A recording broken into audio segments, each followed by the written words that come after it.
What is going on, ladies and gentlemen, and welcome to episode number 29 of the Talking ATL Hawks podcast. As always, you got the beautiful crew. We got John Joyner, Andrew Jefferson, and myself. And I'm gonna open it up. Go to open it up. Get some early content. School's done. Of course, Andrew and I graduated. Joyner finished his year or his semester of college. We're ready to sit back and enjoy the summer. We're about to hop into June. The weather's getting hot and spicy. Men are getting shirtless and sweaty. It's a beautiful time of the year, fellas. Guys, how are y'all? Does that mean we have to as well? I mean, hey, we can make an explicit channel, where I'm already sunburned from this past week, so hey, yeah, dude, I'm downstairs in my basement recording this, and I am beyond sweaty. Hey man, gotta do what you gotta do. It is hot as mess down here. Yeah. The grind does on, man. As long as the Hawks are playing basketball, we'll be behind the mics. Boys, we are less than a month away from the draft party, man. I'm getting hyped about it, man. I'm getting hyped about it. Jordan, how you doing, man? Give us an update on how's post-college doing for you? Just boring stuff, this past week wasn't too boring. Was hanging out with some friends. I just hang out with some friends from other places, and just enjoying no school and no summer classes, nothing like that. So for sure, man. Yeah. Hey, enough said. But I think what does need to be said is the start bench cut that Chase has cooked up. Chase, let's see what you got in store for us today. You know what? So, the NBA playoffs, they've been fantastic, As of right now, the Pacers just pulled what the Knicks did in Game 1. Obviously not as bad, but it was quite the choke. So the series is now 2-1. And honestly, I guess we should have expected this from the Knicks because they did it twice during the Boston series. I was kind of reflecting on the NBA playoffs, man, and especially on this Knicks and Pacers series and how great it is, not just because of the matchups now between Jalen Brunson, Tyrese Halliburton, the Pacers having, in my opinion, the greatest comeback in NBA history in Game 1. Statistically, it was the most improbable comeback in NBA history. So, yeah. Exactly. But not only that, I was thinking about, just the history between these two teams, the Knicks and Pacers, what the history between them in the 90s, the early 2000s, even last year in the Eastern Conference semifinals, how great that series was. And I was like, that's what makes this series great. It's because these teams have so much history. They have a true-blooded rivalry. Which brings me to this start bench cut. I'm going to present to y'all 3 Atlanta Hawks rivals. And I want y'all to start bench cut, starting who you think is the Hawks' biggest rival, and then you know the process from there. So I'm going to present. So this is to me. To me, this is my top 3 Hawks rivalries. And I want y'all to start bench cut based on the 3 teams I present. Okay. Contender number 1, you got the Boston Celtics. I'm not going to give my reasons behind these teams yet. I'll let y'all do y'all's, and then I'll give my reasons. So I got the Boston Celtics, the Miami Heat, and the New York Knicks. Those are the 3 teams I get to choose from. And for this one, Andrew, I think I chose Joyner to lead off last time. So, Andrew, I'm going to choose you. Start bench cut. Hawks rivalries, Celtics, Heat, Knicks. Let's hear it. Celtics, Heat, Knicks. Okay. Wait a minute. Pause. Time out. That's a pretty green shirt you got there, Joyner. That better not be a Celtics logo. No, it's a Children's Healthcare of Atlanta shirt. No, I was just kidding, Joyner. I know you would never. I do not have any Celtic stuff. No. Heck no. We'd have to kick you off the podcast if that's the case. But we know you're a better man than that, Jordan. Yeah. All right, Andrew. Let's hear it. I'm going to say Celtics, Heat, Knicks. I'll start with my cut. I'll work from the bottom up. So out of those three, I think our least prominent rival is probably going to be the New York Knicks.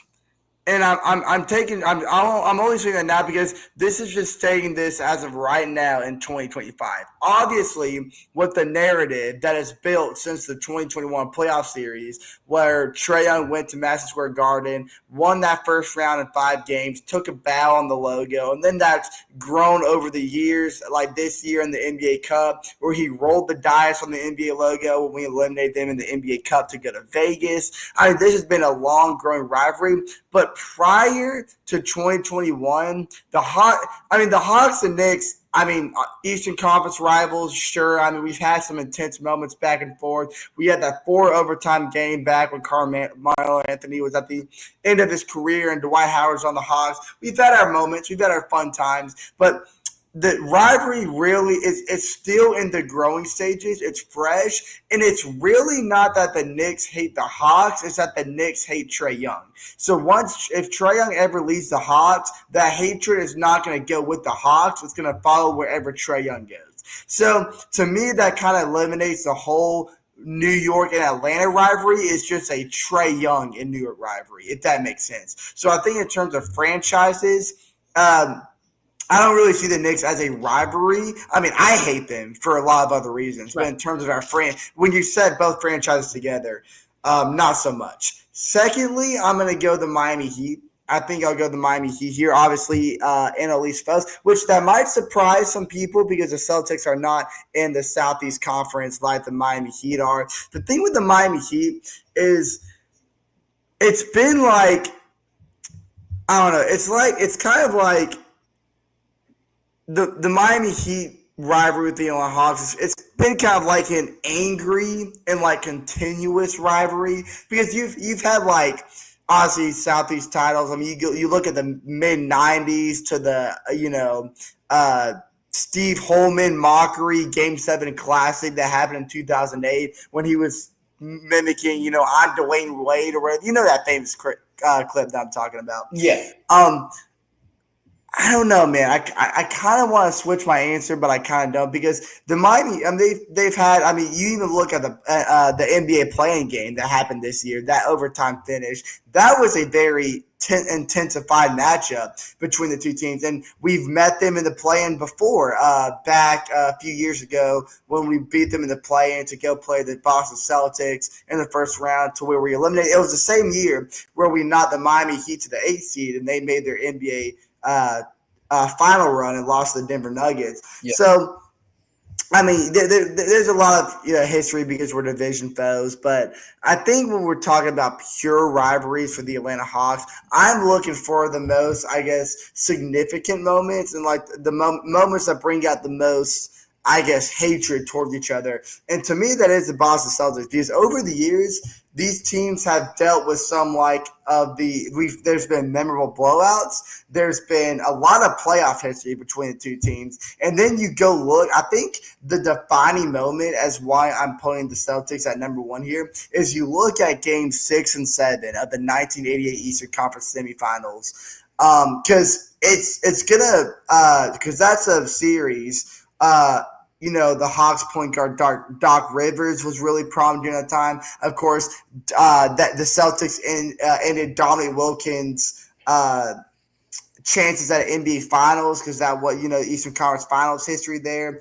And then, of course, you go look at 2007 when the Hawks upset the Celtics and their big three and Kevin Garnett, Ray Allen, and Paul Pierce. And that game went seven games, and that kind of like marked the Hawks' return to like a relevant franchise in basketball because up until the late 2000s, the Hawks were kind of losing credibility. And then, of course, you look at the previous seasons where there's been, some the Hawks have kind of put a threshold on the Celtics' progress before they won the NBA Finals. And, I think a lot of playoff history is kind of what sets that argument apart. So I know that was kind of long-winded, but I kind of had a tough one, but choosing between the Celtics and the Heat. But I want to know what you guys think.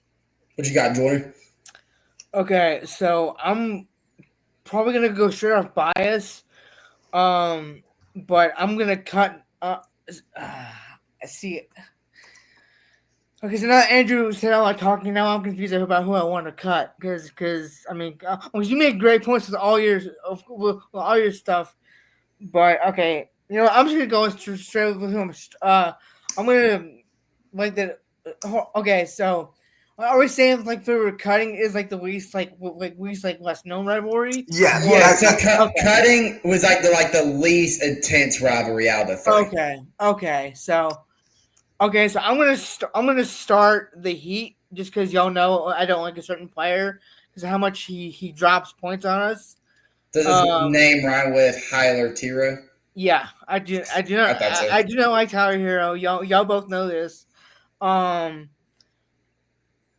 And like just like I mean like and just because like we had like a lot of like close games with them this past season. Plus we had that play-in game that we unfortunately lost. Yeah. I'm gonna start that game. Start that team. Start that rivalry. Which and then is fair. I know Andrew said. It's a tough one between the Heat and the Celtics. It's a tough one. Well, yeah. But not even tough about who I want to like a bench and cut. Cool. So it's a tough decision. There's plenty of history for either choice. Yeah, I know. Especially the Knicks with like recent history. Yeah, I mean, I think I'm gonna bench the Knicks just because in the playoffs right now, and they're about and they could make a finals run. So okay. So and then again, in the next like 10 or 15 years, the Hawks and Knicks Trae Young could be the cornerstone to what ends up being like a generational long rivalry. You know what I mean? It could be like what Reggie Miller was to the Reggie Miller sparked the Pacers and Knicks rivalry, and here we are in 2025, exactly. And that rivalry is still going on. So Trae Young could do the same thing here. Yeah. And Reggie Miller had his choke moment. Trae Young had his quiet moments. I mean, it's eerily similar, both in the playoffs. Yeah. But for like the Celtics, I mean, like the Celtics aren't really like in like our division. Neither are the Knicks. But I mean, like, I don't know. I just think that like the Celtics have gotten like more success, more success like against us. So that's why I'm gonna bench the Knicks because like I feel like it's been like more like lopsided in their favor. That's fair. Yeah. All right. What's your thoughts, guys? Ladies and gentlemen. See, now I got to think about this one. I see. I kind of had the same effect now. Now, I will say, I do know who I'm starting. But I'm having a hard time debating who I'm going to bench and cut. But I am starting the Boston Celtics. And my reason being is I know we're not division rivals, but I think out of the three teams that I named, the Hawks and the Celtics have the most intense playoff matchups, playoff rivalry, and the most notable one, like Andrew brought up in 1988, the famous series that went to 7 in the East semifinals, one of the best Game 7s in the 1980s and the 1990s era was that one of the best Game 7s in NBA history. I agree. That legendary performance between Larry Bird, Donnie Wilkins, they both posted 40-plus points. Unfortunately, Larry Bird and the Celtics did edge out the Atlanta Hawks and went on to the Eastern Conference Finals. And like you said, Andrew, also in 2008 when we were facing that powerhouse Big Three and the Hawks pulled off. I think that's a playoff upset that a lot of people don't mention anymore. A lot of people don't talk about was that 2008 Hawks team upsetting the Celtics in 7 games. And then, of course, the recent playoff history. I know, of course, in 2022, the Hawks lost that first-round series against the Boston Celtics. But it did turn out to be a pretty intense series. Of course, Trae Young had that dicey game winner in Game 5 in the Garden called by the great, fantastic, why am I forgetting his name? Famous college football, Gus Johnson.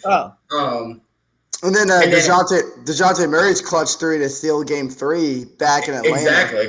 And then, of course, Game 6 turned out to be a very good back-and-forth game, which the Hawks honestly should have won and forced Game 7, but the Celtics just went crazy in the final 5 minutes of that game.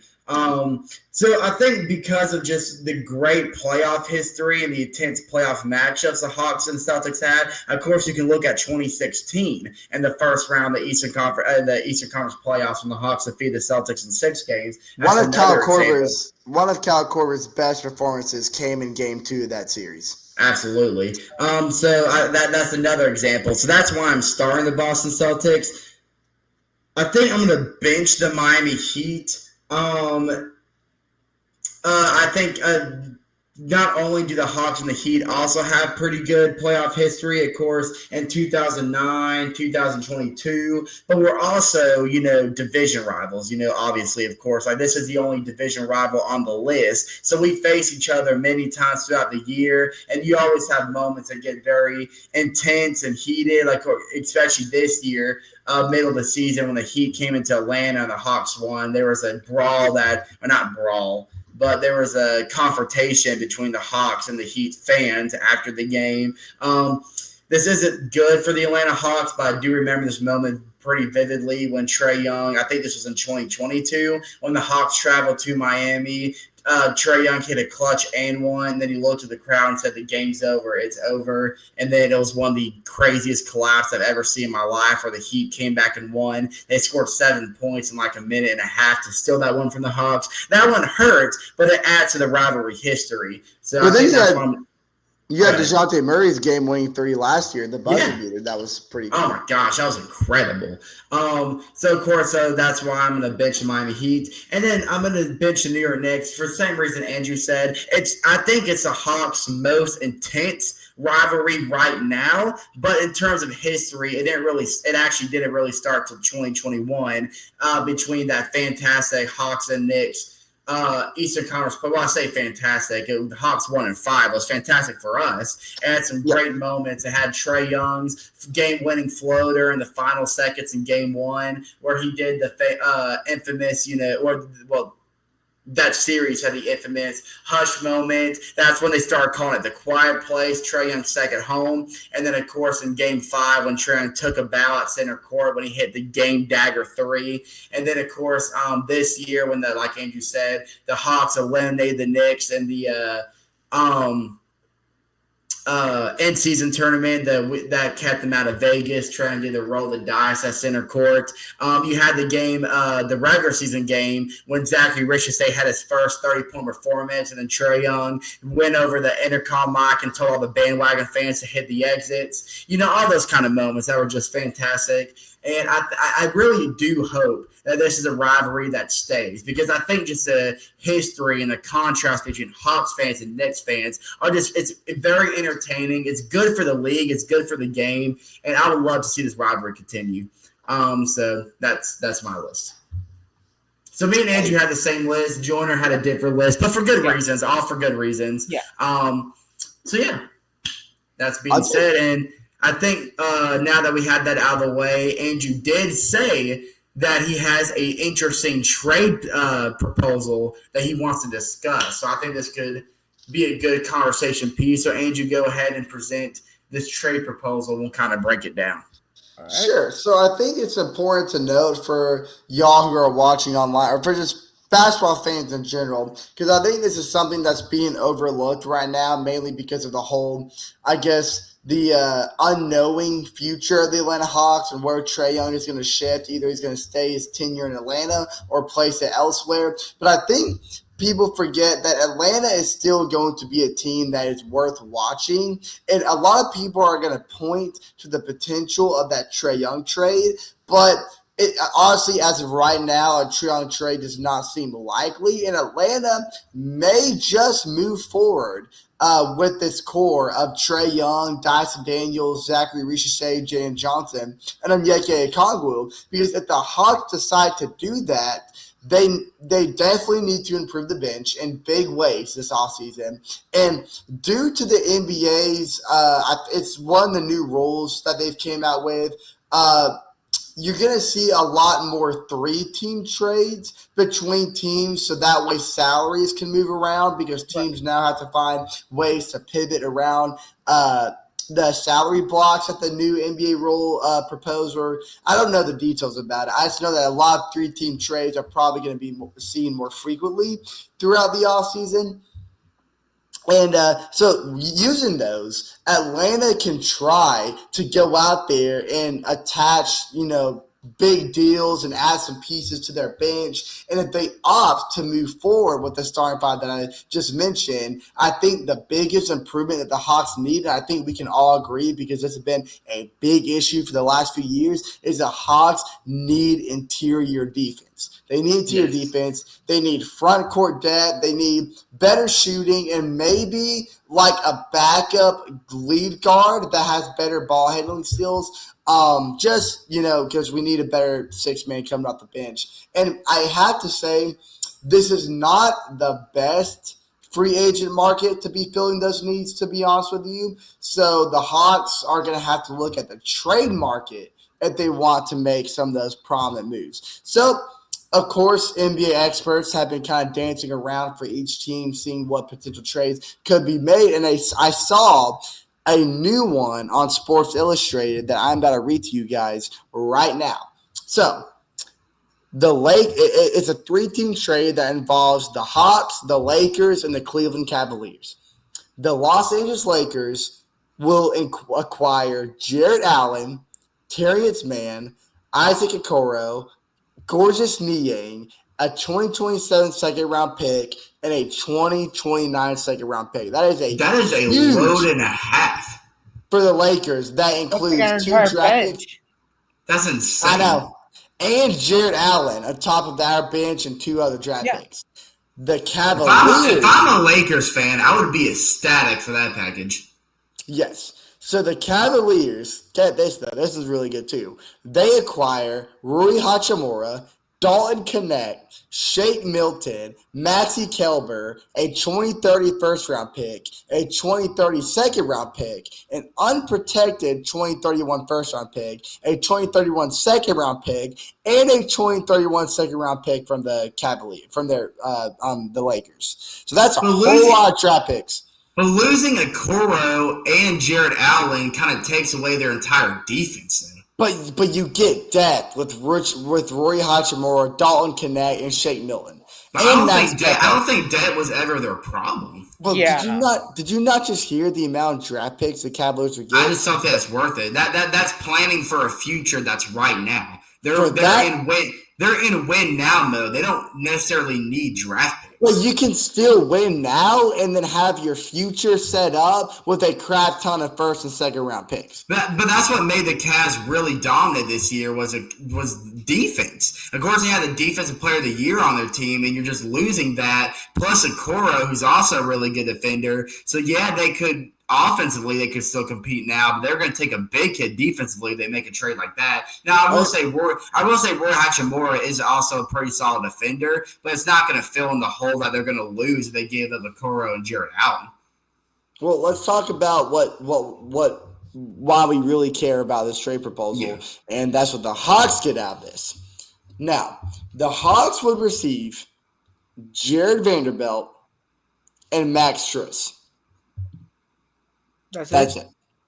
No, now, we lose our entire bench and get that? Hold on. Now, there's pros and cons to this. I'm going to get y'all's thoughts, but I'm just going to go and say this right now. I see one pro and 5 cons. Yeah.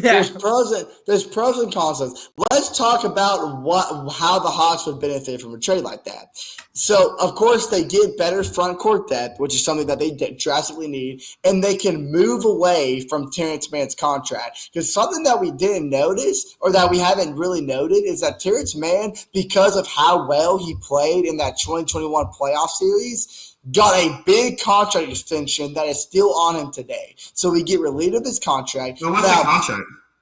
I don't know. The draft proposal didn't throw the details out there. But I will say, now, while Vanderbilt is not a great offensive player, he is a defensive specialist that could really give the Hawks a better backup behind Jalen Johnson. And Max Strus helps the team out in terms of shooting and floor spacing, which is something that you have to have around Trae Young, which is another reason why the Trae Young and DeJounte Murray duo didn't work out, because there was no floor spacing between the two. But then again, why would the Hawks not need to do this trade? Well, first of all, biggest reason why they wouldn't want to do this trade is because there was no offensive threat that they gained from this trade. Because again, Jared Vanderbilt is not the best offensive scorer. And honestly, because of that, they might want to hold on to Terrence Mann and just have to deal with his contract, because he is a better shooter than Jared Vanderbilt. And though Max Strus is a good shooter, he's a big target on defense. So that's another reason why the Hawks wouldn't do this trade. So I'm going to give y'all's thoughts. I'm on the end of not doing this trade. But is there any redeeming factors for you guys? Now, here's the thing. I'm also on the end of not doing this trade, and the reason is you just named what the Cavs and the Lakers would get out of this trade. And though I don't really like what the Cavs get out of this trade versus what they're giving up, or compared to what they're giving up, but the common factor between the Lakers and the Cavs in this trade is they're both getting a package and a half. And you talked about what the Hawks would be giving up, and we're not getting in that same amount of package. Now, Vanderbilt and Strus would be an interesting pairing, like you said, Vanderbilt for defense, because you guys remember how he played when he was at Minnesota. He was a great defender at Minnesota. And Strus, he's a great shooter. He's not, but it's not like anything the Hawks don't already have. And if you're losing guys like Gorgeous Niang, Terrence Mann, and then that's what you're getting in return, I just don't see the pro there. I just see a question mark. And I guess I will say a positive would be getting rid of that Terry Mann's contract. I didn't realize he really had that big of a contract, but you are right. He had a really good 2021 season with the Clippers, especially in the playoffs, especially in that series against the Utah Jazz, funny enough, against Quinn Snyder. My thing is, though, so I know you kind of mentioned at the start of this trade proposal that the Hawks would need some front court help. Is that what you said? Yes. But I think one factor you're forgetting is I would be okay with getting rid of Terrence Mann, because I think one factor you're forgetting is a guy that's going to come back next year, and I expect I expect a breakout season. Maybe not a big breakout season, but a big step forward, and that's Kobe Buffkin. Because you got to remember how he played at the end of the 2024 season.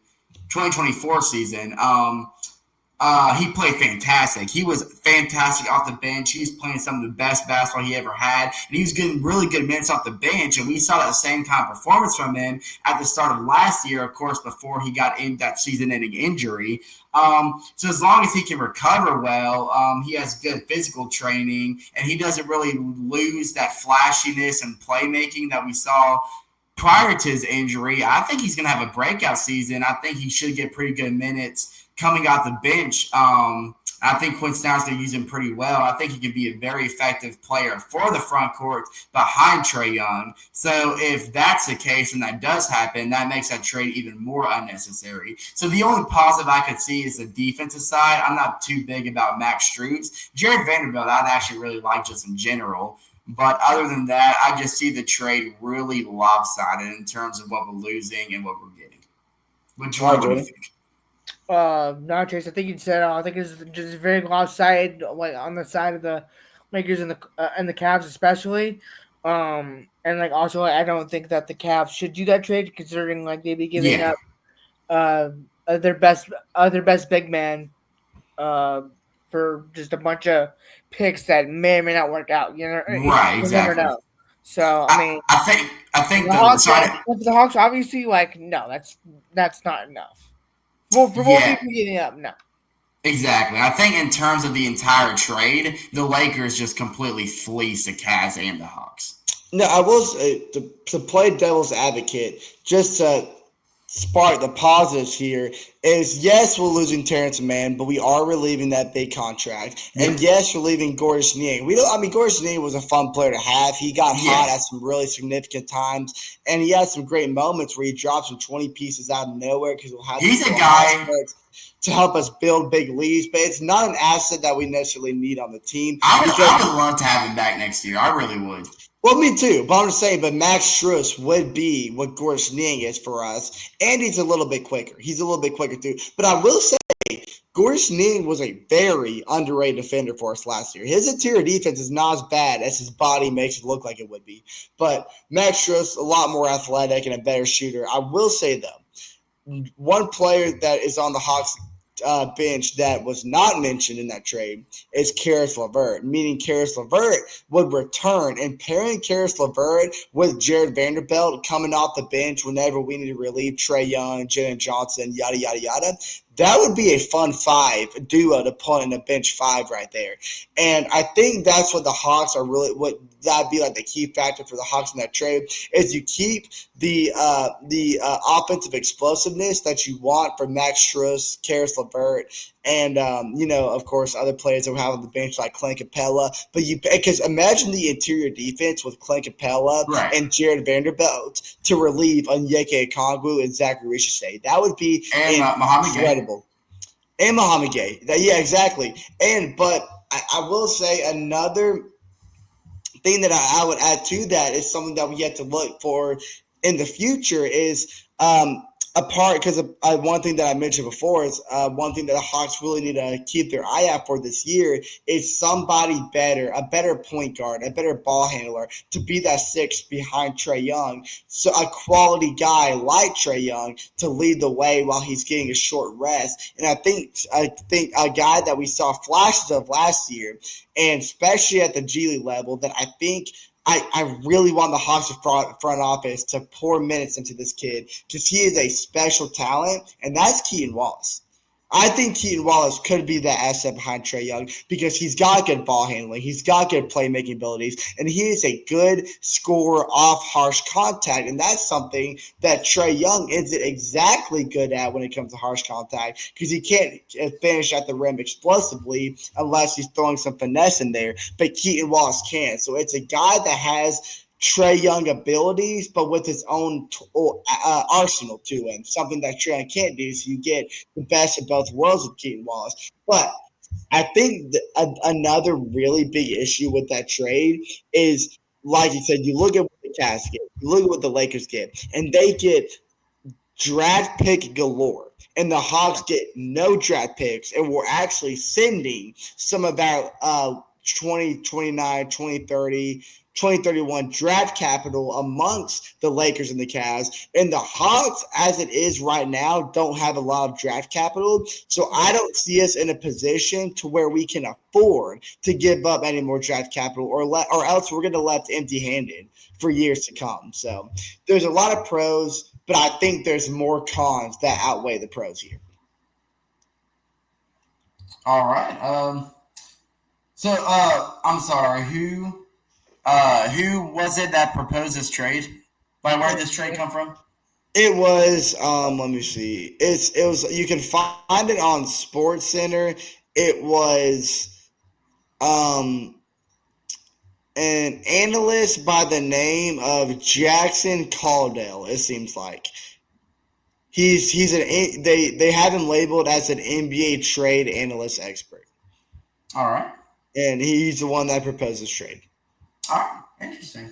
And I guess another thing I could say is I know like a lot of Hawks fans, including me, don't want Clint Capella on the team next year. So if we were to do a trade like that and then do another trade for Clint Capella and maybe get something else that can match with Jared Vanderbilt and Max Strus, and maybe it'll be okay. And draft capital? It would all depend, though. Yeah, and draft capital. It would all depend on what we could pull from that, though. Well, a woman Capella's also free agent this summer too. So that depends if we resign him or not. So yeah, I forgot he is a free agent. Yes, and I forgot about that. Sorry, I didn't mean to cut you off. No, you're saying I'm glad you said that, Joyner. I completely forgot he was a free agent. And I was gonna say, I was speaking under the assumption that we were gonna re-sign him, but then again, like Jordan said, there's always the risk that we don't re-sign him. So that would play into a factor as well. Well, so moving on from that, I got a little fun idea for y'all, and I didn't tell y'all anything about it. I'm gonna catch y'all completely off guard with this. But Andrew and Joyner, what do y'all say that y'all go head to head in some Atlanta Hawks trivia, hosted by Chase Jefferson, yourself? I'm down. Myself. I'm down. So here, this is what's gonna work. I didn't think it was trivia night up in here. Oh, it's trivia night, baby. Before I do this, I'm gonna run upstairs and grab my MacBook charger because my MacBook's on 5%. So okay. Y'all talk amongst ourselves for about 1 minute. You know what, Jordan? Congrats to Dyson Daniels and Zachary Reese for getting all NBA. You're right. All is it what all defensive team? All defensive first. Reese taking all defensive first team, and then I know Dyson got all defensive first team, and Zachary got all defensive first team as well. So congrats to them. I don't know how we didn't mention that. Yeah, I'm glad you said that. We completely looked over that. That's a huge accomplishment, especially for Zachary being a rookie and Dyson being a young player too, and this big resurgent season he had. So that's huge. That kind of says a lot about the foundation the Hawks are building too. Oh yeah, for sure. So.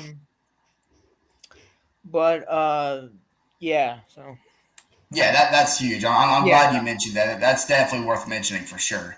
Yeah, I mean, like, it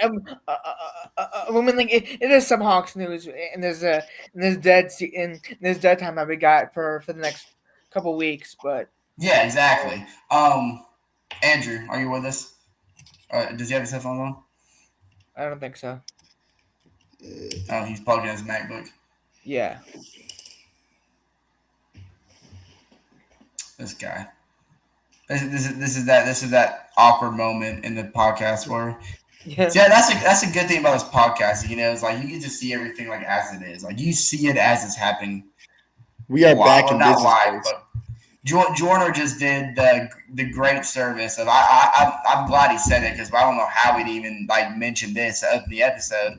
But Dyson Daniels, and a rookie, Rich they got. Oh yeah.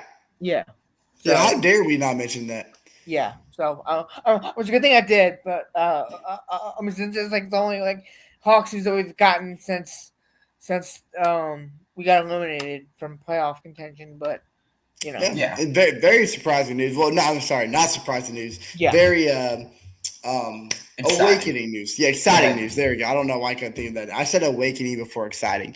But yeah, Zachary obviously had that spurt at the post All-Star break, especially in the month of February, where he just had several 30-point performances, was the highest scoring rookie in the last 3 months of the season. And then, of course, Dyson Daniels, I don't need to speak anything about him. I mean, he paid his dues. So yeah, congratulations to the boys. Made me very proud.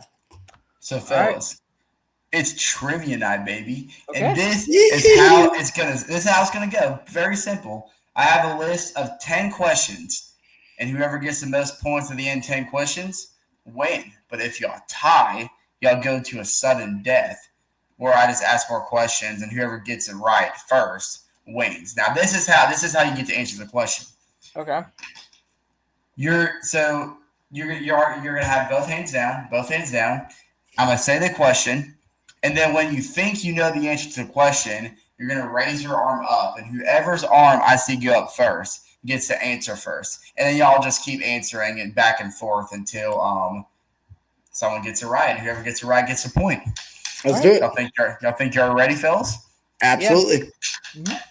Starting with question number 1, and it is multiple choice, by the way. I forgot to mention that. Oh gosh, okay, that puts a lot more pressure on. Question number 1. It starts fairly easy and then it gets harder as it goes. What were the Atlanta Hawks originally called? The Bulldogs, the Bison, the Blackhawks, or the Bandicoots? What you got, Andrew? If I'm not mistaken, I believe based off a story that I remember hearing on a broadcast one time, I believe we were called the Bison. Did you hear the ding, Andrew? That means you were correct. The origins of the Atlanta Hawks can be traced to the establishment of the Buffalo Bisons in 1946 because the franchise started in Buffalo, New York, which is disgusting if you think about it. I was thinking that too, but Andrew beat me to it. It's actually disgusting to think about that we originated in New York. Yeah. But hey, those days are over. Everybody has a dark past, I guess, and that's the Atlanta Hawks. I want to thank my bullies Bob Rathbun and Dominique Wilkins for helping me out with that one, because the only reason I knew the answer to that one is because I was watching a Hawks game on my TV, of course, and they broke out into a story about how we started off as a Bison. It may have been a game against the Knicks, honestly, I can't remember, but shout out to you, Bob Rathbun. Question number 2. What year did the Hawks move to Atlanta? Okay. 1958, 1988, 1978, or 1968? Andrew, what you got? 1958. You were incorrect, sir. Hey, hold on. I'm sorry. I heard the question wrong. What was the question? In what year did the Hawks move to Atlanta? But now that you already answered and got it wrong, it automatically goes to Joyner. So, Joyner, what is your answer? You got 1988, 1978, or 1968? I'm going to go 68. 1968 is correct. In 1958, the Hawks were still in St. Louis. Yeah, I know. That's when we won a championship, right? We won the championship in 1959. And 1955. It was 58. Or 1958. Yep, 1958. I thought it was 1959. I'm pretty sure it was 58. It might have been, but what I heard was, and I don't know how I got it confused of what you said, but I heard for some reason the only thing that was psyched through my head was when did Atlanta win its first championship, even though that's not even close to what you just asked. So as soon as I heard 1958, I was like, oh yeah, that's an easy one, and oh my gosh, I feel so stupid. It says that when the Hawks moved in 1968, that we played our first 4 seasons at Alexander Memorial Coliseum, which is where Georgia Tech plays basketball. So that's pretty interesting. Okay. Now, this should be a very easy one. I'm going to be extremely disappointed if y'all don't get on the first guess. Okay. I'm not even going to give y'all multiple choice because y'all know this already. Yep. What is the name of the Atlanta Hawks mascot? Andrew, I saw your hand first. Yeah, that's Mr. Harry the Hawk. Harry the Hawk is correct. Hey, Harry the Hawk won mascot of the year last year. And you didn't know that. I knew we won something I thought we won like best arena or something. I didn't know we won mascot. Oh, it was mascot of the year, baby. Shout out to you, Harry the Hawk. Y'all know anything? Something else about Harry? He was hatched on October 25th, 1986. Oh, so he's a pretty old bird. He is an old bird. Now, this is a little interesting one. Who is the Hawks' career scoring leader? Bob Pettit, Lou Hudson, Dominique Wilkins, or Cliff Hagan? Andrew, I saw your hand first. Instincts wants to say Dominique Wilkins, but then you mentioned Cliff Hagan. And I still want to go Dominique Wilkins, but for some reason I feel like the answer is Cliff Hagan. Because Dominique Wilkins, I don't think I think Cliff Hagan had a longer tenure. No, it can't be Cliff Hagan. Give me Dominique Wilkins. It is Dominique Wilkins. Nicknamed the Human Highlight Film, he spent 11 seasons with Atlanta, notching the franchise record, 23,292 points. I was thinking about Cliff Hagan, and I was like, there's no way that Cliff Hagan scored more than Dominique Wilkins, or otherwise people would be talking about Cliff Hagan and not Dominique Wilkins. This is a fun question right here. So this is question number 5. Andrew currently leads 3-1. 2-1. Wait. 3. It's 3-1. Yeah, it's 3-1. I got 3. He has the Andrew got the first one right about the Bison. Yeah. And then, so number 5, this is going to be an interesting one. I'm curious to hear y'all's guesses on this. Who did the St. Louis Hawks, defeat in their first ever NBA championship? Was it the Boston Celtics, the New York Knicks, the Philadelphia 76ers, or the Syracuse Nationals? What you got, Andrew? I saw your hand first. I mean, I want to go. I mean, shoot, if we're throwing it all the way back to the 1950s, give me the Syracuse Nationals, because why not? The Syracuse Nationals is incorrect. Joiner, it goes to you. You have the Celtics, Knicks, or the Sixers. I'm going to go Philly. Give me Sixers. Sixers are incorrect. Andrew, it goes back to you. You got the Celtics or the Knicks. If you don't get this one right, then Joiner automatically gets the point. Let me go with the New York Knickerbockers. Whoa. Hey, that was their name. That's risky business. That was their name. There's a reason they rebranded to the New York Knicks. Hold on. If Kevin Harlan gets to say that on national TV, then so do I. Give me the Knickerbockers.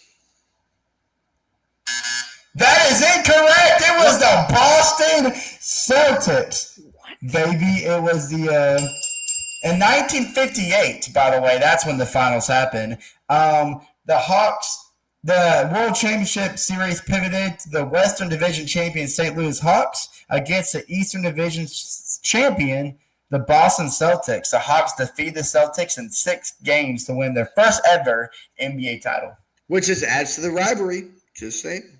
That is true. Moving on to question number 6. Andrew leads 3-2. Who was the first Hawks player to win the NBA MVP award? Was it Bob Pettit, Pete Maravich, Dominique Wilkins, or no Hawk has ever won the MVP? Andrew, your hand went up first. No Hawk has ever won the MVP. I do have to clarify. You have to raise your hand after I answer the question. I saw you and Jordan both do it, and I forgot to clarify. So I just wanted to put that out there. But you said what, Andrew? What's your answer? No Hawk has ever won the MVP, unfortunately. You're wrong, sir, and I can't believe you did not know the answer to this. Joiner, let's hear it. Hold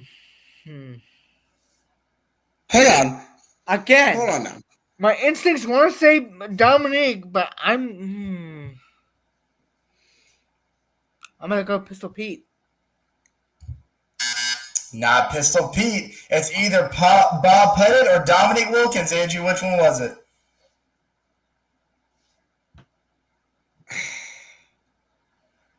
I mean, look, I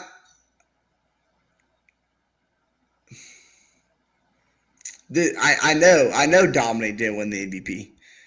So I know he did. Bob Pettit's, I mean, my guess, but I didn't think Bob Pettit won the MVP. With the St. Louis Hawks, he did. You were kind of right. The Atlanta Hawks never won an MVP, but the St. Louis Hawks sure did. I didn't even know that he ever won MVP. Bob Pettit, listen to this. Bob Pettit is actually the first ever player to win the NBA MVP award because the award wasn't a thing until 1956, and that's when he won the MVP award. So the Hawks can technically say that we have the very first MVP winner. Interesting. I never knew that. Never knew that. He also won the NBA All-Star Game MVP 4 times, which is something that hasn't been done until Kobe Bryant. See, I thought you were trying to gaslight me because I was like, I know for a fact that Dominic has never won MVP, and you had me thinking for a second, did Dominic win the MVP? And I'm just stupid. And I was like, no. I know he didn't. That's a little bit of a trick question, but Bob Pettit does have his jersey, have his number in the banner of State Farm Arena. Yeah. So, question number 7, it is 4-2. Andrew leads. And this is an easy one that I know y'all both know. So it's really ever whose hand goes up first. But which Atlanta Hawk won the 1986 NBA Slam and Dunk competition? Doc Rivers, Dominique Wilkins, Spud Webb, or Josh Smith? Joyner's hand did go up first. God, yeah, Give me the human highlight reel. That's a gimme. That's a gimme. Oh, yes, because he won it after the he won it after the 1988. Yes, it was Spud Webb. I got my date. I got my my years wrong, but it was Spud Webb. Dominique Wilkins did win the dunk contest. Yeah, he did. I was thinking it was Dominique Wilkins. It was a trick question because the question was who won the 1986 one.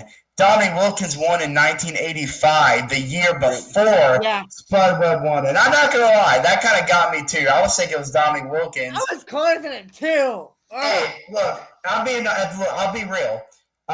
If I was in y'all's position, I would have totally said Dominique Wilkins. That was a very trick question, and it actually tripped me up. Dude, if I would have raised my hand first, I would have said Dominique Wilkins, and Joyner would have gotten the point. So, Spud Webb is the smallest player in NBA history to win the dunk contest at 5'7". He's smaller than me, and he won an NBA dunk contest. It's crazy. That's wild. Yeah. Insane. All right, it is 5-2. Andrew leads, heading to question number 8. So if I get this point, the next point, then I solidify it, right? I mean, there's more questions. Let me see how many questions there are. One moment. There's 20 questions. Y'all want to play to 10 or 20? We can play 20. It's going by pretty quick. Let's play 20. We'll play 20. We'll play 20. So 5-2. Andrew currently leads. This was a tough one, and I have no idea what the answer is to this. So this is going to be new for all of us. What media team bought the Atlanta Hawks in 1977? Was it William Randolph Hearst, Ted Turner, Rupert Murdoch, or Oprah Winfrey? Joyner, heck if I know. I mean, I think it's Ted Turner. It's got to be. I think it's Ted Turner too. I don't think it is Ted Turner. It is Ted Turner. Cable network in Atlanta. Come on. There is. You're absolutely right.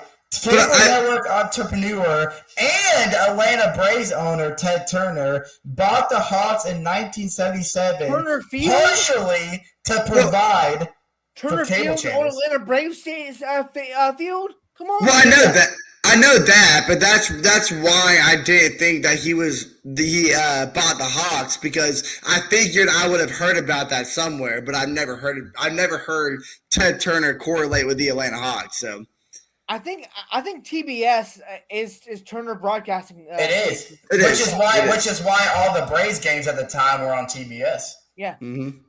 That's why there's a lot of Braves fans scattered throughout America, because that used to be the only baseball team that you could watch every single day. It was either that, it was the Braves on TBS, and it was the Cubs on NESN. Those are the only two teams you could watch every day were the Braves. That was before local broadcasting was a thing. Yeah.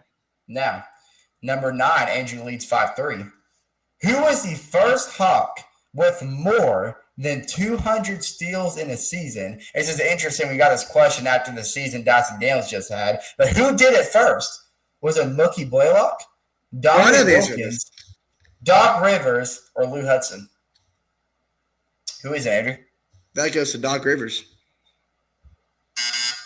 Assists. Doc Rivers used to lead the Hawks in assists, not steals. Yeah, I probably got those two mixed up. Mookie Blaylock, Dominic Wilkins, or Lou Hudson? I'm gonna go Mookie. Mookie Blaylock, quick hands, help the Hawks or help him produce more than 200 steals in a season 5 times and earn him 2 NBA All Defensive First Team selections. Hey, I should have known that. I got dogs confused with assists. And that's I understand. Yeah. So number 10, it's the interesting. It's getting close. Andrew leads 6-3. 5-4. 5-4. Well, 5-4. Yeah, it's 5-4. So let's see if this is a halfway point. Let's see if Andrew goes up 6-4 or if Joyner ties it at 5. We got a good one here. Who is the oldest player in Hawks history to score 20-plus points in an NBA game? Oh, shit. Kevin Willis, John Long, Vince Carter, or Bob Pettit? Oh, Who you got, Andrew? Who do you think it is? I'm going based on timeline here. I know it's not Vince Carter. Yeah, that's what I'm thinking, but I was like, no way he scored 20 points in a game. No, I'm sure he probably did at least one time, but he definitely wasn't the first. It's not the first. It's the oldest. Oh, the oldest. That's what I mean. Okay, hold on. That changed my answer a little bit because Bob Pettit would retire. Okay, but based on timeline, it wouldn't have been as old. So I guess by process of elimination, I guess it probably was Vince Carter. Vince Carter on March 4th, 2019, scored 21 points, all of them on three-pointers, and a 1-point loss to the Miami Heat, breaking his own record of being the oldest player to score 20-plus points in a game at 42 years, 37 days old. I hate that team. Yeah, I was going to say Bob Pettit originally, but then I was like, nobody in that era played until they were 40. So I was like, that didn't make any sense. Question number 11. Andrew leads 6-4. Who is the tallest player in Atlanta Hawks history? Randy Brewer, Priest Lauderdale, Walter Tavares, or Dikembe Mutombo? Who do you think it was, Andrew? I'm going to say, I want to say Dikembe Mutombo, but my heart's telling me it's Lauderdale. Priest Lauderdale is the tallest player in Hawks history. He was selected 28 overall in the 1996 NBA draft, standing at 7'4", 325 pounds. That is He's a big boy. I've seen a picture of that dude, and he's a freaking giant, dude. Oh, my gosh. You know what's funny with that? He only spent one season with the Hawks and averaged 1 rebound a game. Because Priest Lauderdale. Priest Lauderdale. Priest Lauderdale, yeah. He didn't even average a block a game, so he was actually pretty terrible. Well, he was awful, and I think it's because of how big he was. He was so insanely unathletic. But yeah, after his first season with the Hawks, he did so bad that he was released, and he ended up playing in Greek. Yeah, he went last a day in the NBA G League because of how unathletic he is. Size does matter, boys and girls, but not when it comes to that kind of size. 325 pounds is crazy.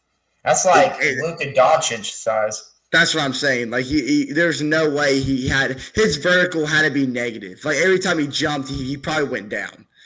All right. I mean, gravity was not kind to that guy. 7-4, Andrew leads. Question number 12. Which Atlanta Hawk was inducted into the Naismith Memorial Basketball Hall of Fame as both a player and a coach? Was it Cliff Hagan, Lenny Wilkins, Walt Bellamy, or Dominic Wilkins? Who do you think it was, Andrew? I'm going to go Lenny Wilkins here.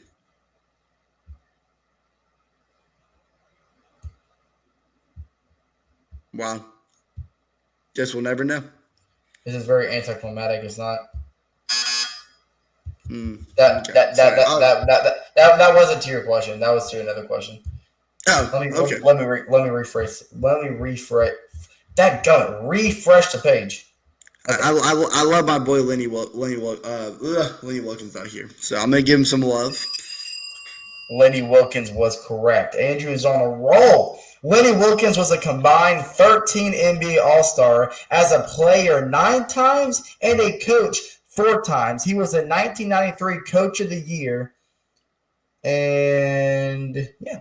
He's to me the best coach in Hawks history. I don't think that's very far-fetched to say at all. Yeah. Yeah, for sure. He had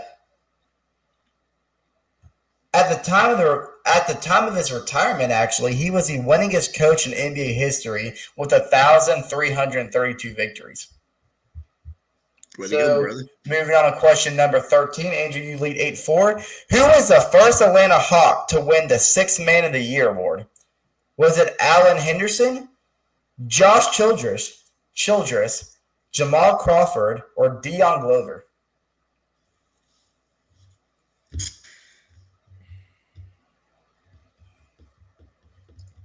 I haven't. Oh, should I raise my?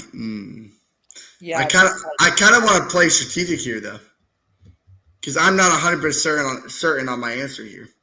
Yeah. So you try. Who do y'all think? So I kind of want Jordan to go, so that way it can be process of elimination. Give me the choices again. Alan Henderson, Josh Childress, Jamal Crawford, or Dion Glover? Who do you think it is, Andrew? I'm just gonna say Jamal Crawford.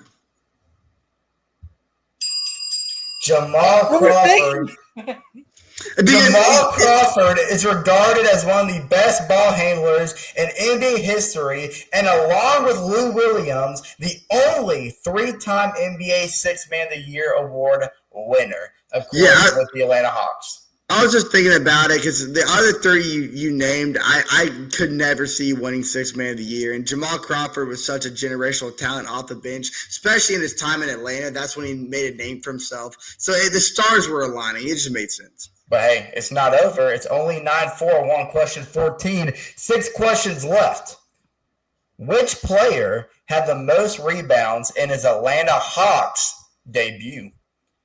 Was it Moses Malone, Dwight Howard, Sharif Abdur-Rahim, or Dikembe Mutombo? This is in their Hawks debut. Who had the most rebounds? No, Dwight was a good rebounder. He was. But I just don't. I'm trying to think if I can remember his debut game. Jordan, you want to raise your hand? You look like you're thinking about it. Can you say the names again one more time? Moses Malone, Dwight Howard, Sharif Abdur-Rahim, and Dikembe Mutombo. I don't know the answer to this one. I'm going to go okay, Andrew. Wait, did Joy raise his hand? I'm sorry, I wasn't paying attention. No, I was about to, but you raised your hand first. All right, Andrew, what you got? I'm gonna say I'm gonna give the nod because I'm thinking about I don't think Dikembe Mutombo because he was obviously a great rebounder, but he was more known for his interior defense and shot blocking, which means he could have gone a lot of tip drills and defensive rebounds. But I'm going with Sharif for this one. I feel like Sharif had a really big game. Sharif Abdur-Rahim is not correct. Joyner, it goes to you. I was going to say that, Andrew. Thank you. It was Dwight Howard. It was a random or Dikembe Mutombo. Who's the first one you said? Moses Malone. The postman. Also the mailman. I said postman. Mailman. Postman. You know what? I'm gonna just throw this out there. Give me Dikembe. I don't know the answer to this one. I'm interested to see.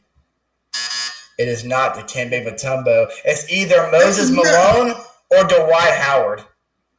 I've already made it very known on this podcast that I was not a big fan of Dwight Howard, so I'm not going to give him any love. Give me Moses Malone. Joyner gets a point because it was Dwight Howard on July 12, 2016. Dwight Howard signed a 3-year, $70 million contract and made his debut on October 27th when he grabbed 19 rebounds in the Hawks win against the Washington Wizards, the most by a Hawks player in their Hawks debut. So give Dwight Howard his love because he was the right answer. So Joyner gets a point. It's now 9-5. Moving on to question number 15. Which player holds the NBA record for most turnovers in a game? Is it Mookie Blaylock? The NBA record? So this Atlanta Hawks player holds the NBA record for most turnovers in a game. Mookie Blaylock, Josh Smith, John Drew, or Jeff Teague? One of these players not only holds the Hawks record, but the NBA record. Who do you think, Andrew? You said John Drew. If you have two first names, you're not a baller. I don't know how you pulled that, but John Drew was correct. On March 1st, 1997, he's giving us John's a bad rep. in a loss to the New Jersey Nets, John Drew set an NBA record for actually, and I know this for a fact now that I'm seeing the stats. This record has been broken, but at the time, this was an NBA record: 14 turnovers. Oh, that's horrible though. Actually, I don't know. That might not be broken. That might still be an NBA record. Let me look it up real quick. Yeah, let's look at it. Yeah, NBA record, most turn. That might still be an NBA record.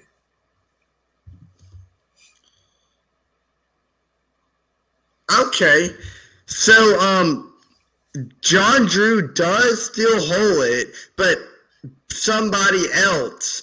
So John Drew, that happened in 1978, but somebody tied that record in the year 2000 when Jason Kidd had 14 turnovers in a game against the New York. Jason Kidd? Wow, Really?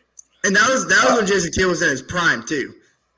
So Jason Kidd and John Drew are tied for that record now. You lead 10-5, which means if you get one more question right, you automatically win. Joyner has to get the last 5 right to send to a sudden death, but I think he can do it. These are questions that either of y'all could get.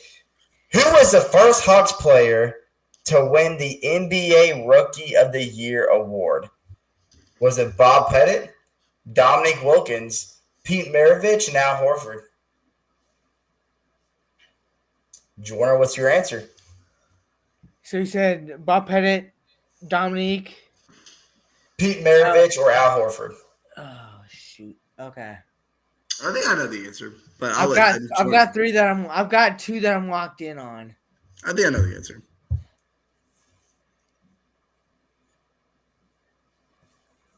What you thinking? Okay. I'm gonna say it's Pistol Pete. It is not Pistol Pete. It's either Bob Pettit, Dominique Wilkins, or Al Horford. Andrew, what's your guess? I'm going to go Mr. Dominique Wilkins here. Dominique Wilkins for the win. Not Dominique Wilkins. Either Bob Pettit or Al Horford. Oh, shoot. To be fair, thinking back on it, Dominique Wilkins was part of a pretty insane draft class. He absolutely was. One of the best in NBA history. So I guess it's really not that surprising. Horford was what, 2007, 2008? Yeah, it was right after Florida won it was 2007 because Florida won the championship in 2006. Yeah. I'm trying to think of that draft class. Wait, hang on. I lost you for a little bit, Jordan. What was your answer? I might say I'm trying to think of that draft, of that 07 draft class.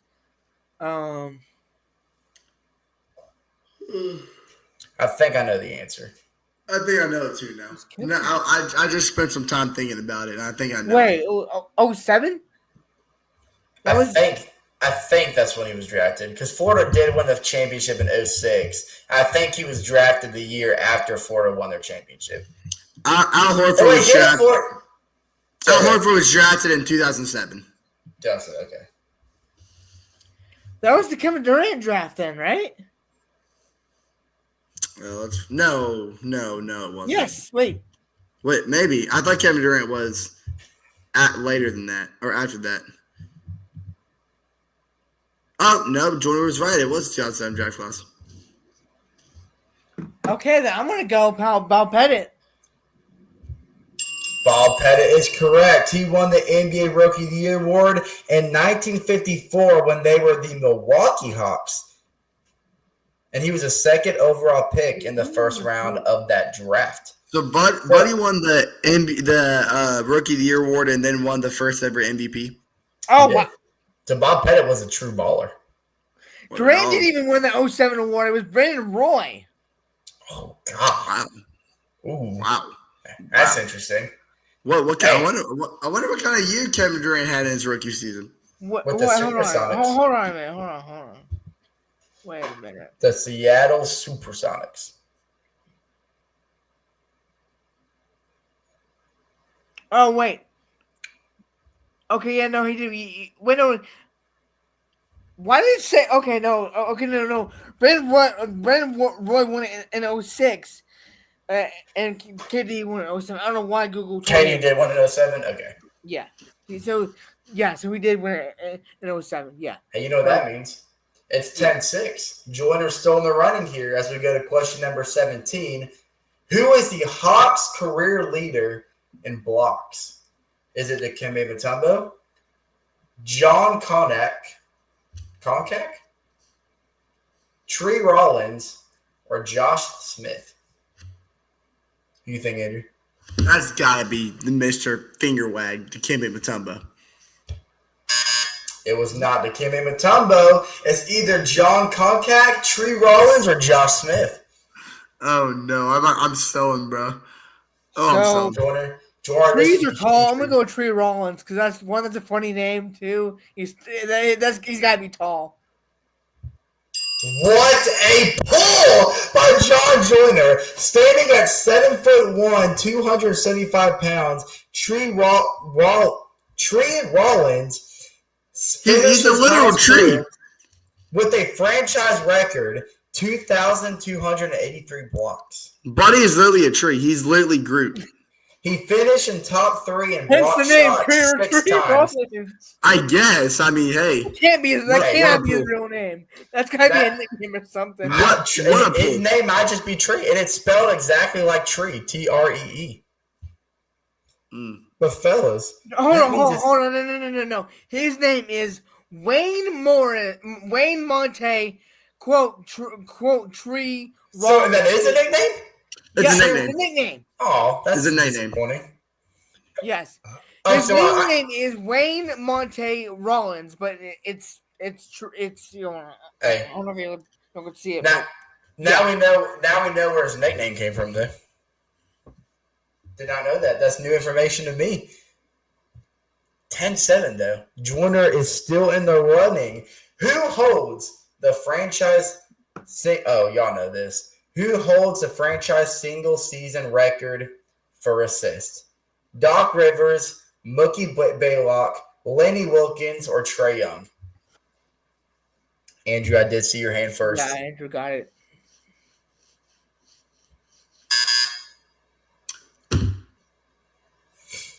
Wait, can you repeat the question? You might get your words mixed up. What's the question? Who holds the franchise single season record for assists? It appears to me that this trivia is not updated. So, Joyner, you have a layup right here. So it's either Mookie, Doc, and who? Lenny Wilkens. Give me you know what? I'm not gonna sugarcoat it. Doc Rivers. It appears to me that that this trivia was created before Trae Young. I was going to say, Trae Young broke the freaking record. Apparently, this trivia was made before Trae Young broke the record. But do we want to give that to him? I'm gonna give it to Joyner. I'm gonna put an asterisk by your name, Andrew. I'm gonna give it to Joyner so we can make this a little interesting. Okay. But I will give you an asterisk by your name, Andrew, because it's literally Trae Young. Last season, Trae Young surpassed Doc Rivers. But he did break Doc Rivers' record. So before Trae Young, it was Doc Rivers. But question number 19. Who was the first Hawks player with 4 triple-doubles in a season? Was it Cliff Hagan, Bill Bridges, Mookie Blaylock, or Doc Rivers? 4 triple-doubles? 4 triple-doubles in a season. I'm gonna say Mookie Blaylock. Buddy was an asset on the court. He was a utility guy. He could do it all. Not Mookie Blaylock. Either No Cliff triple-double. Hagan, Bo Bridges, or Doc Rivers. Was I'll go Doc Hagan. really that guy? He might have been, because it's not Cliff Hagan. It's either Bo Bridges or Doc Rivers.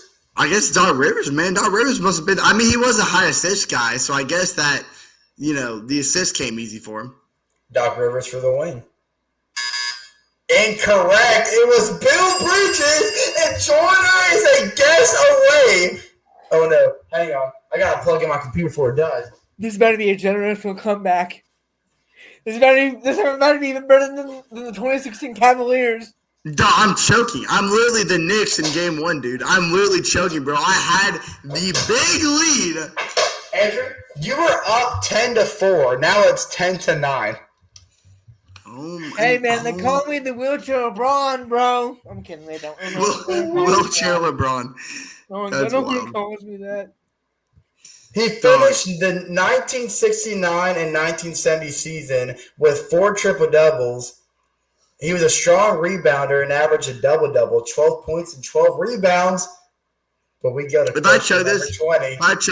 y'all have my full permission. If I choke this, y'all have full permission to do the whole Reggie Miller choke. Hey, it goes to a sudden death. If Jordan gets this right here, it goes to a sudden death. So it doesn't mean you lose, but it means overtime. But that's what Tyler Sideburn did, and it meant But overtime. it all relies on this question. Which player did the Atlanta Hawks retire jersey number 44? Dikembe Mutombo, Pete Maravich, Lou Hudson, or Dominic Wilkins? Who wore number 44? Jordan, I saw your hand first. I mean, that's got to be easy. That's Pistol Pete. We have overtime, baby! Jordan at the buzzer has came back down 10-4 to send this one to overtime. LeBron who? He's on a 6-0 run, ladies and gentlemen. He's putting that LeBron 3-1 comeback to shame. Wait a minute. When you said 6-0, Jordan who? Who is Jordan?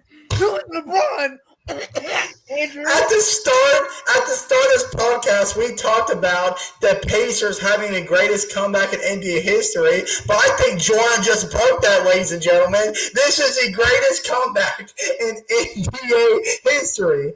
And now we have sudden death. But unlike the Pacers, you ain't gonna win in overtime, though. Which I gotta say, I said Trae Young with full confidence because I thought this was an updated quiz. So now, listen. Yeah. This one's gonna work a little differently. There's no multiple choice here. Okay. Y'all just keep guessing until you get it right. In the 1986 NBA Slam Dunk Contest, Dominic Wilkins scored a perfect 50 points on how many dunks in the final round against Spud Red? Andrew, what's your first guess? I'm going to say he scored a perfect score of 50 dunks in the final round. I'm going to say he did that a total 2 times. Joyner, what's your guess? Magic number 3, baby. The final question. And who wins? I will say one of y'all is right. It's either 2 or 3. Does Joyner complete the comeback? Or does Andrew hold on to get his win? Drum roll, please. The correct answer was 2 dunks. Andrew gets the win. Let's go! Hey, what a banger of a trivia, though. Joyner with the craziest comeback I have ever seen. Since overtime. I'm not even mad. I'm just glad we took it to overtime. That was a banger of a trivia, y'all. Great way to wrap. You deserve that. I did not deserve that comeback because I got most of my answers based off process of elimination anyway. So I didn't really deserve that, honestly. That's what some of my answers were based off elimination. I mean, I will say most of mine were. And I will say, I did not know the answer to all of those. There were some of those I had no idea what the answers were. Oh yeah, I learned a lot today. As a Hawks fan. So we had fun. We had a great time, and we learned a little more about Hawks history. What a way to close! What a way to close an episode, man. That was a banger right there. Definitely. So before we get the official closing, does anyone have any final comments? I do have a hypothesis. So we talked about. So Andrew brought up trades earlier. Yeah. I have a question for y'all. So since in about less than a month we're all going to the draft party. Yep. I have a draft question for y'all. Do y'all think that either we use both draft picks and we take two first round rookies. B, we take one draft. We draft with one draft pick and trade the other, or C, trade both draft picks away for maybe a superstar, or maybe like a higher draft spot, like top 10. Jordan, it's funny you said that, especially bringing up the fact about trading both draft picks. So I do want to mention that there is a possibility that Milwaukee, they ship Giannis. That could very well happen. And the Hawks has been a team floating around to get Giannis. I mean, it's been like one of those like dark horse teams that could get Giannis, because the Milwaukee might be looking to start fresh. And to do that, but they already had meetings with Giannis though. He doesn't want it. He just doesn't want out. Like they met with him like last week. He doesn't want out of Milwaukee. But that could change. Does Milwaukee want Giannis out? Because if they go full rebuild, they're going to want to get rid of Giannis, and if they do that, they would want draft capital. Yeah, because they're in the same situation that we are in, where they don't have nothing. Exactly. But if you ask me, I still think that's pretty unlikely, and I would want the Hawks to keep both of their picks and draft two rookies. And if we do want to think about trades, then with the Hawks, because the Hawks have a lot to think about, because there's a lot of guys in the Skyhawks like Keaton Wallace, Powell as well, that's been performing very well. What are we going to do with Kobe Buffkin if we keep Karis LeVert? What are we going to do with these two guys we draft now, especially with the young talent we already have? So I would like the Hawks to draft more young talent, see how they perform, and then we could use them as trade pieces later down the road. That's what I suggest.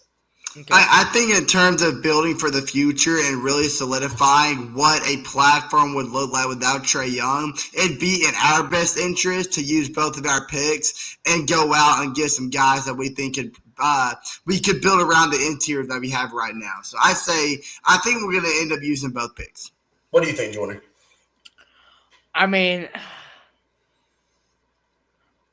like, realistically, I think we do, but like something deep down tells me that we're gonna end up trading at least one of those picks. And what do you think it would be if you had a guess? If you had a guess, what do you think it would be? Like if we were to trade a pick, what? Let me ask you this: if the Hawks were to trade a pick, what would you want in return? At least a couple of seconds in this year's draft. I don't know what our second round draft picks look like this year.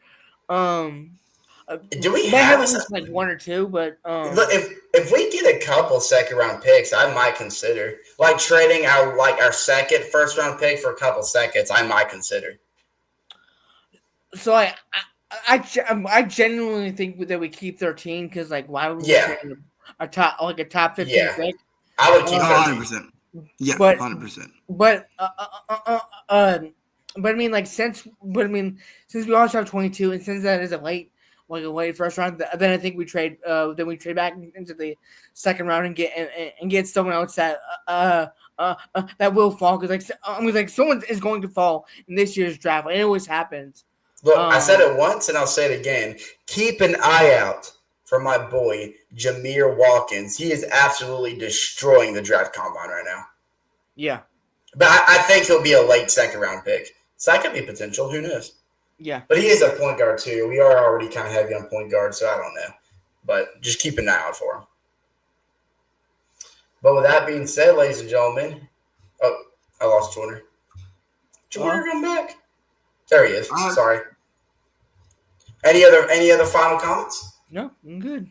Think we're all good. Guys, what a banger of episode 29. That means next week we got the big 3-0, baby.